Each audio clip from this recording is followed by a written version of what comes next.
Yamaha 600cc mga kaibigan, lumabas ang check engine at meron ding error 12. So ibig sabihin mga kaibigan, kapag lumabas ang error 12, ang una mo lang puntahan ay yung starting system. Unahin mo muna dito sa starter relay. Nandito sa bandang ilalim ang starter relay mga kaibigan. Kailangan may positive siya galing sa battery. Tapos yung bandang kanang poste mga kaibigan, ito ay papasok ng starter motor, papunta ng starter motor mga kaibigan. Kapag umilaw ito mga kaibigan, buo yung starter relay.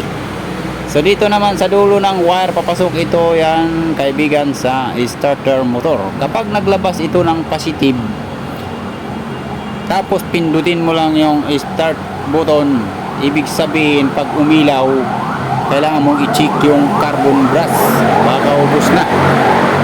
So ito mga kaibigan, naubos na nga yung carbon brush, tapos pinalitan na natin ng bagong carbon brush, nakakabit na sa bandang ilalim. Silipin na natin kung wala na bang error 12.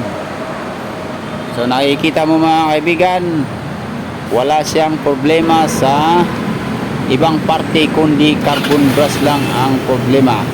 So yun lang ang maibahagi ko sa iyo kaibigan. Kung nagustuhan mo ang video na to kaibigan, baka pwedeng pa-like at pa-share na rin para makatulong din sa iba. Maraming salamat po.